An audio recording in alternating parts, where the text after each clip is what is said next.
नमस्कार। द देसी अड्डा पर आपका स्वागत है। मैं हूं राकेश तिवारी। देखिए, रघुनाथपुर विधानसभा क्षेत्र में चुनावी घमासान है। एक तरफ ओसामा साहब महागठबंधन के प्रत्याशी के तौर पर चुनावी मैदान में हैं, तो दूसरी तरफ जनता दल यूनाइटेड के टिकट पर विकास कुमार सिंह उर्फ जीसू सिंह चुनावी मैदान में ओसामा साहब को मात देने के लिए तैयार खड़े हैं। अब देखिए, रघुनाथपुर में लड़ाई तो जबरदस्त है, लेकिन इस जबरदस्त लड़ाई के बीच 4 पॉइंट वो क्या क्या है जो महागठबंधन को मजबूत कर रहा है। 4 पॉइंट वो क्या क्या है जो एनडीए को मजबूत कर रहा है। आज की चर्चा में यही बातें होंगी, क्योंकि जिस तरह से रघुनाथपुर का चुनावी फिजा बदला है और जिस तरह से रघुनाथपुर में चुनावी फिजा बन रहा है, उसके पीछे यदि आप जाएंगे तो ये 4 पॉइंट इस चुनावी हार और जीत में बड़ा मायने रखेगा।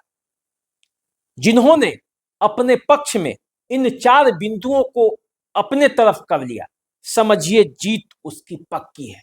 तो चलिए समझते हैं 4 पॉइंट में कि वो 4 पॉइंट क्या है जो एनडीए को मजबूत कर रहा है, वो 4 पॉइंट क्या है जो महागठबंधन को मजबूत कर रहा है रघुनाथपुर में। तो चलिए सबसे पहले जान लेते हैं कि एनडीए के वो 4 मजबूत पॉइंट, 4 वो मजबूत तथ्य जिसके आधार पर एनडीए रघुनाथपुर में चुनावी बाजी जीत सकती है। देखिए, यदि सबसे पहला चर्चा करेंगे तो चर्चा यह है कि रघुनाथपुर विधानसभा के चुनाव में जब विकास कुमार सिंह उर्फ जीसू सिंह जब से चुनावी मैदान में उतरे हैं, तब से एक ही चर्चा है, और वो चर्चा विकास कुमार सिंह उर्फ जीसू सिंह को लेकर नहीं है, वो चर्चा मरहूम मोहम्मद शहाबुद्दीन को लेकर है।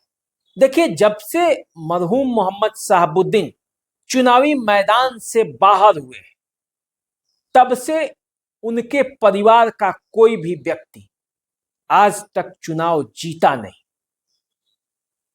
4 लोकसभा का चुनाव हिना साहब ने लड़ा, कुछ चुनाव तो मोहम्मद शहाबुद्दीन साहब के रहते हुए, और पिछला चुनाव उनके गैर मौजूदगी में, लेकिन चारों में चारों हार मिला। भले ही शहाबुद्दीन परिवार का हाथ जिसके सर पर हो जाता है वो चुनाव जीत जाता है, लेकिन खुद जब चुनाव लड़ने की बारी आती है तो शहाबुद्दीन के बाद उनके परिवार को कभी सिवान ने एक्सेप्ट नहीं किया। एनडीए का ये सबसे मजबूत पक्ष, सबसे मजबूत बातें उसके पक्ष में जाती है। देखिए, दूसरा जो सबसे बड़ा पॉइंट है जो एनडीए को मजबूती दे सकता है, वो है हिंदू मतों की गोलबंदी। यदि रघुनाथपुर में, जैसा कि एनडीए के फोल्ड चाहता है, हिंदू मत गोलबंद हो गए तो समझिए कि चुनावी परिणाम बदल सकते हैं। जैसे ही हिंदू और मुस्लिम वोटों में डिवीजन होगा और इसके आधार पर यदि मतदान होने लगे तो समझिए कि हार और जीत का असर क्या होगा, ये आप बेहतर तरीके से समझ सकते हैं। जितना बार भी मोहम्मद शहाबुद्दीन ने चुनाव लड़ा सिवान में, कभी भी इस आधार पर वोटिंग नहीं हुआ, लेकिन जब से हिना साहब चुनावी मैदान में उतरी, तब से यही एक कारण रहता है कि अंतिम समय में बाजी पलट जाता है। तो वो जो अंतिम समय का दाव है, वो दाव एनडीए को मजबूती दे सकता है। तो देखिए वो क्या होता है। तीसरा, रघुनाथपुर विधानसभा क्षेत्र को लेकर केंद्र की सरकार और राज्य की सरकार दोनों का जो सिस्टम है वो एनडीए प्रत्याशी के पक्ष में काम कर सकता है। देखिए, आप जानते हैं शहाबुद्दीन को घेरने का पूरा प्रयास किया जा रहा है, उनके परिवार को घेरने का पूरा प्रयास किया जा रहा है। भले ही आज इस दुनिया में शहाबुद्दीन नहीं है, लेकिन सिवान की चुनावी फिजा में, चुनावी राजनीति में उनका ही नाम घूमता है, उनके पक्ष में या विपक्ष में। तो केंद्र और राज्य सरकार का सिस्टम जब एनडीए के पक्ष में काम करेगा तो इससे एनडीए को मजबूती मिल सकती है। और चौथा पॉइंट है वो खुद विकास कुमार सिंह जीसू हैं। विवाद कोई नहीं है उनके राजनीतिक कैरियर में, उनका अविवादित होना, बड़े हाई प्रोफाइल का नहीं होना, भी एनडीए को मदद कर रहा है, क्योंकि उनकी किसी से राजनीतिक दुश्मनी नहीं है। उनका कोई बयान ऐसा नहीं है जो जीशु सिंह किसी के दिल को आघात पहुंचाए हो। तो ये जो चौथा पॉइंट है, ये विकास कुमार सिंह जीशु को फायदा दे रहा है रघुनाथपुर में। और अगर ऐसा ही रहा तो जो एक नारा चल रहा है रघुनाथपुर में कि चुपचाप तीर छाप, ये नारा भी असर करेगा। और जब ये नारा असर करेगा तो रघुनाथपुर की चुनावी फिजा कुछ और होगी। तो देखिए 4 पॉइंट एनडीए के पक्ष में था, इसी तरह 4 पॉइंट महागठबंधन के पक्ष में भी है। यदि इसका जादू चल गया तो समझिए कि रघुनाथपुर में ओसामा साहब की राजनीतिक एंट्री कोई रोक नहीं सकता। रघुनाथपुर से जो गाड़ी खुलेगी वो पटना जाकर ही रुकेगी और जीत का जो शपथ हो वो विधानसभा में ही होगा। तो देखिए वो 4 पॉइंट भी समझ लीजिए जो महागठबंधन को मजबूत कर रहा है। इन सब में पहला पॉइंट तो ये है कि तमाम घेराबंदी हो, चाहे जितना भी लोग जोर लगा ले, लेकिन रघुनाथपुर विधानसभा क्षेत्र से हिना साहब हारती नहीं। जब पिछला लोकसभा का चुनाव हुआ, आरजेडी भी अलग लड़ रहा था, एनडीए भी लड़ रहा था और हिना साहब निर्दलीय प्रत्याशी के तौर पर चुनावी मैदान में लड़ रही थी। भले लोकसभा का चुनाव हिना साहब ने हार गई, उन्हें हार का सामना करना पड़ा, लेकिन रघुनाथपुर विधानसभा क्षेत्र में उन्हें लीड मिला। वो जीती रघुनाथपुर विधानसभा क्षेत्र से। और यदि आरजेडी और हिना साहब दोनों का मतों को जोड़ दिया जाए तो ये जीत और बड़ी हो जाती है।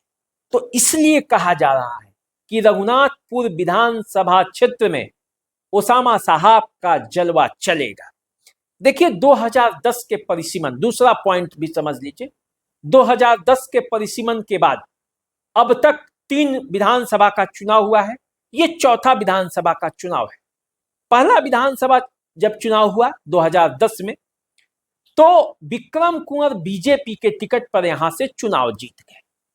अब 2010 का चुनाव आप जानते हैं, नीतीश कुमार का लहर, सुशासन की सरकार, और बिहार में लोगों ने नीतीश कुमार को भरपूर प्यार दिया, एनडीए को भरपूर सपोर्ट किया।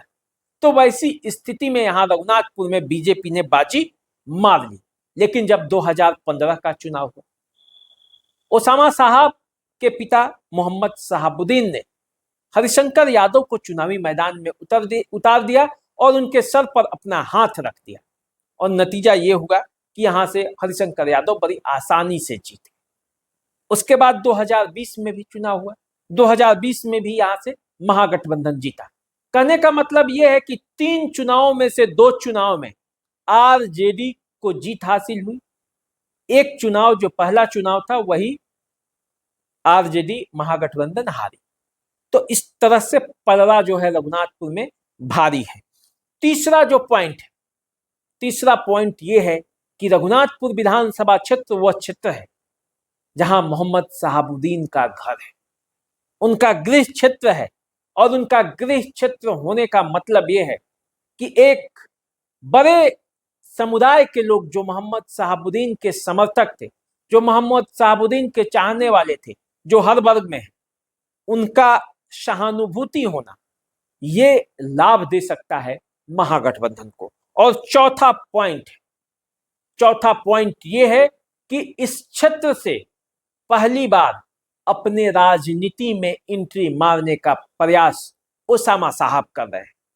यानी कि शहाबुद्दीन के बाद की जो पीढ़ी है, उस पीढ़ी की राजनीतिक एंट्री यदि रघुनाथपुर से होगा तो उसके पीछे शहाबुद्दीन के चाहने वाले जितने लोग हैं, जितने उनके समर्थक हैं, ओसामा साहब को चाहने वाले जितने लोग हैं, जितने उनके समर्थक हैं, वो उनके पीछे खड़े हैं, बड़े उत्साह के साथ उनके साथ लगे हैं। और जब उत्साह के साथ लगे हैं तो राजनीतिक विरासत को पुनः वापस दिलाने के लिए अपना पूरा दम लगा देंगे। तो देखिए ये 4 पॉइंट जो है ये महागठबंधन का है। तो आपने समझ लिया होगा कि एनडीए का वो 4 मजबूत पक्ष और 4 महागठबंधन का मजबूत पक्ष। अब फैसला आप खुद कर सकते हैं कि रघुनाथपुर में क्या होने वाला है। रघुनाथपुर की राजनीतिक जमीन पर कौन सा इतिहास लिखा जाएगा, कौन सा संग्राम जो है वहां छिड़ा जो हुआ है, राजनीतिक संग्राम, उसका परिणति क्या होगा। इसके लिए तो आपको इंतजार करना पड़ेगा और समझना पड़ेगा कि जैसे जैसे चुनाव की तिथि नजदीक आएगी रघुनाथपुर क्या कर रहा है। तो चलिए आप हमारे साथ बने रहिए, देखते रहिए द देसी अड्डा। चैनल को सब्सक्राइब कर लीजिए, फेसबुक इंस्टाग्राम पे हमें फॉलो कर लीजिए और यदि आपका कोई विचार हो तो कमेंट बॉक्स में जरूर जाइए, लाइक भी कीजिए, शेयर भी कीजिए। दीजिए इजाजत, नमस्कार।